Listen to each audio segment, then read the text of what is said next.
Hello అండి, నేను మీ doctor Lavanya Naidu, consultant gynaecologist and fertility expert, ARC fertility Tirupati branch. So ఇవాళ మనం చాలా కామన్గా అడిగే క్వశ్చన్ గురించి డిస్కస్ చేద్దామండి. లైక్ ఐయుఐ చేసిన తర్వాత ప్రికాషన్స్ ఏం తీసుకోవాలి మేడం అని అడుగుతుంటారు.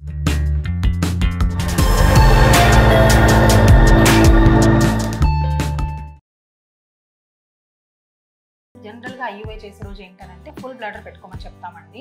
అని అంటే మనకి యూరిన్కి వెళ్ళకుండా ఆపుకోమని చెప్తాం. ఎందుకు అని అంటే మనకి మోస్ట్ ఆఫ్ ద పేషెంట్స్లో మనకి యూట్రస్ యాంటీవర్టెడ్గా ఉంటుంది అనమాట. ఇలా యాంగులేషన్ ఉంటుంది అనమాట. అది బ్లాడర్ ఫిల్ చేసుకోవడం వల్ల మనకు యాంగులేషన్ కరెక్ట్ అయ్యి ఐయుఐ కెథెటర్ ఎంట్రీ కొంచెం ఈజీగా ఉంటుంది అనమాట. సో దీనికోసం అని చెప్పేసి కొంచెం బ్లాడర్ ఫిల్ చేసుకోమని చెప్తాం. సో ఇంకోటి అడిగేది జనరల్గా కామన్గా అడిగే క్వశ్చన్ ఏంటి అని అంటే వైఫ్ అండ్ హస్బెండ్ మీట్ అవ్వచ్చా మ్యామ్ అని అడుగుతుంటారు. ఐయుఐ అయిన తర్వాత కూడా ఒక 2-3 డేస్ కాంటాక్ట్లో ఉండమని చెప్తామండి.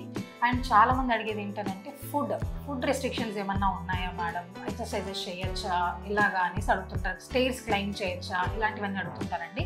సో ఫస్ట్ ఆఫ్ ఆల్ ఫుడ్లో స్పెసిఫిక్ రెస్ట్రిక్షన్స్ అంటే ఏం లేవండి. జనరల్గా మీరు తీసుకునే ఫుడ్ తీసుకోవచ్చు. ఏ ఫుడ్ తీసుకున్నా కూడా మీరు రెగ్యులర్గా తినే దాంట్లో ఎక్సెసివ్గా లేకుండా లిమిటెడ్గా ఏ ఫుడ్ తీసుకున్నా కూడా ఏం కాదండి. అండ్ స్టేర్స్ క్లెయిమ్ చేయొచ్చా అంటే డెఫినెట్గా చేయొచ్చండి, అది ఏం ప్రాబ్లం కాదు. బట్ విగరస్ ఎక్సర్సైజెస్ ఏమన్నా ఉంటే అవాయిడ్ చేసుకోండి, సరిపోతుంది. అండ్ అలాగే మీ డాక్టర్ ప్రిస్క్రైబ్ చేసే ఒక 15 డేస్కి సపోర్ట్ మెడిసిన్స్ ఇస్తారండి ఐయుఐ అయిన తర్వాత. వాటిని కరెక్ట్గా వాడుకొని మీరు ఇన్స్ట్రక్షన్స్ పాటిస్తే చాలు. Thank you.